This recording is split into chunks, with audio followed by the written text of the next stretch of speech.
There's a guy I know named Marcus.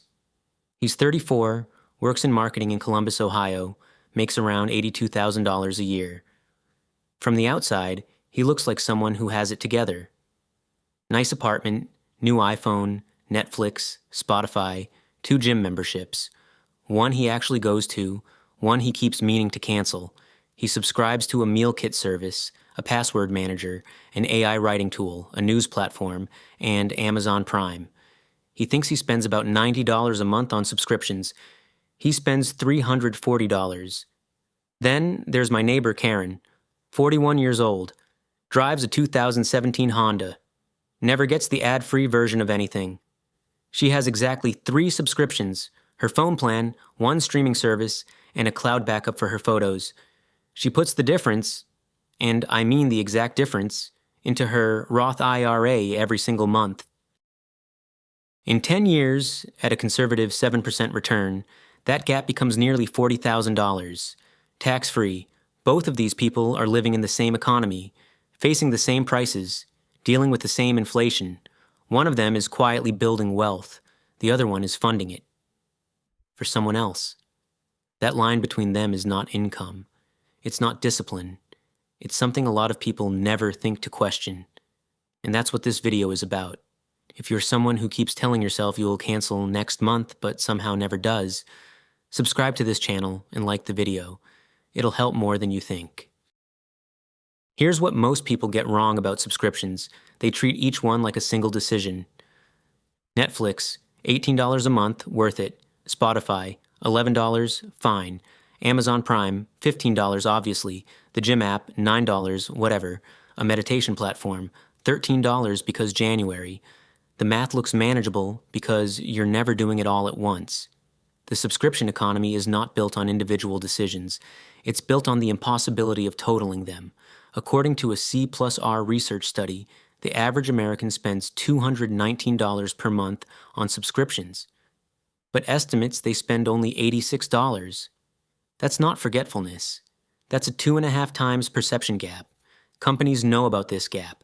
They designed for it. The entire model is built on the friction between signing up, which takes 1 click, and canceling, which requires finding the settings menu, confirming twice, and ignoring the guilt-laden "Are you sure?" screen. The enemy here is not laziness. The real enemy is architecture. You didn't lose track of $133 a month because you're bad with money. You lost track because you were designed to. And there's a difference. One is a character flaw. The other is a system problem. And system problems have system solutions. Think of it like a leaky faucet. One drip doesn't matter. But leave the faucet running for a decade, and you're dealing with real water damage. Let me give that $133 gap a body.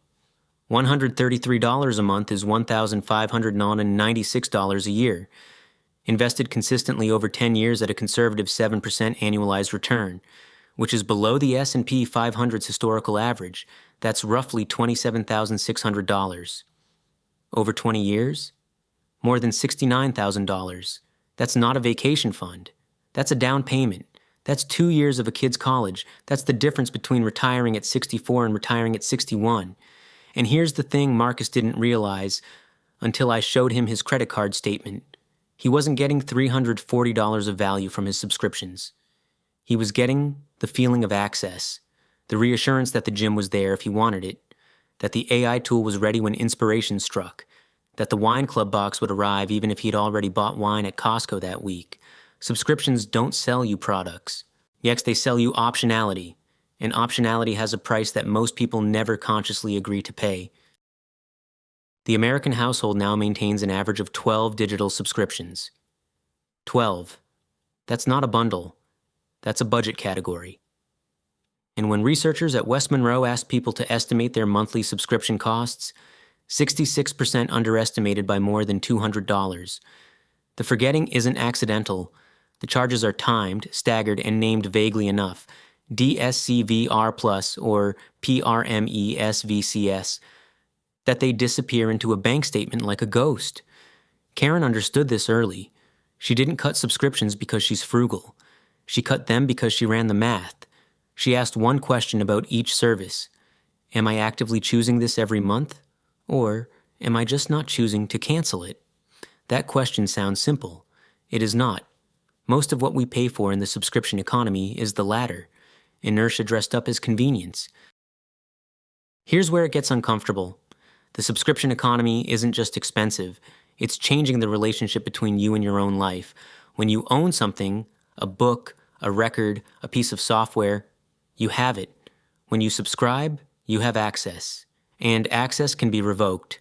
Prices go up, terms change. The show you're halfway through gets pulled from the platform.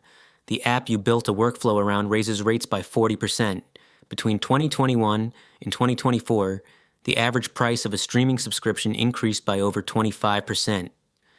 Netflix alone raised prices multiple times and removed its basic plan in many markets. Disney Plus launched at $6.99. It now costs $13.99 for ad-supported and $25.99 for ad-free. That's not inflation. That's a strategy. Get you in cheap. Raise once you're dependent. This is the trap Marcus finally named when we talked about it. He called it the already set up tax. Every service he paid for had his login saved, his preferences learned, his history stored. Canceling meant starting over somewhere else, or going without. The switching cost is psychological, not financial. And that cost keeps him paying every single month for things he stopped actively wanting. That is not freedom.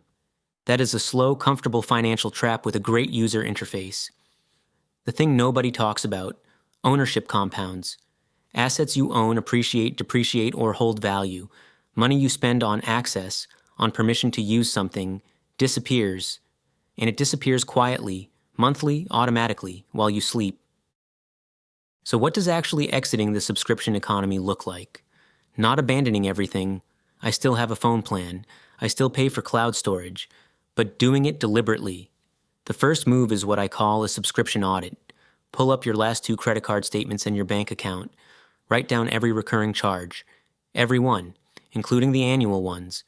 Those are the sneakiest because they hit once and then disappear from memory. When Marcus did this exercise, he found a $96 per year photo editing app he hadn't opened in 14 months. That's not a subscription. That's a donation. The second move is the active choice test. For every subscription on your list, ask, would I pay for this today if I had to consciously choose it right now? Not, do I use it sometimes? Not, it might come in handy. Would I choose it today over keeping that money? Most services fail this test. Not because they're bad, but because you're not using them the way you imagined when you signed up. The third move is building back toward ownership where it makes sense. Buy the software outright. Buy the book. Buy the album. Not everything. Streaming makes sense for things you consume once. But for the tools you rely on daily, the things woven into your workflow, owning beats renting. Every time, you pay more upfront and far less over any meaningful time horizon. I've been tracking my own finances for over a decade. I've made every version of this mistake. The fitness app I bought as a New Year's resolution. The premium news subscription I read twice. The project management tool that outlasted the project by 3 years. I'm not talking about discipline failures. I'm talking about how the system is designed to make you forget.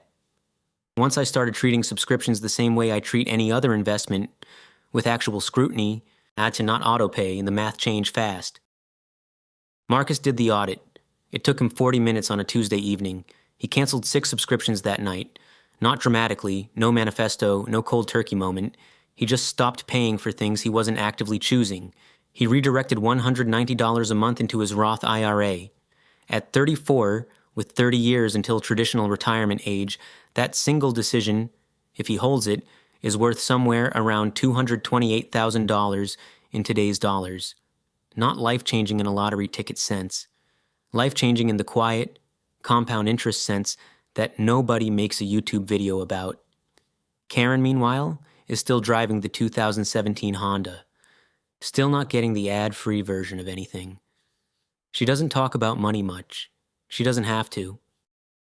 The subscription economy is not a conspiracy. It's just a business model. A very good one. That succeeds when you're not paying attention.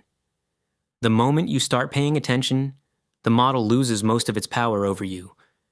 You don't need to own everything. You just need to choose everything. There's a version of your financial life where every dollar leaving your account on autopilot is a dollar you consciously decided to spend. That version is more boring to set up, and it builds wealth like almost nothing else will. Drop a comment below with the number of subscriptions you found when you did the audit. No judgment. I'll go first. Mine was 11. I kept 3. If this video made you rethink even one charge on your statement, subscribe and like. More of this is coming.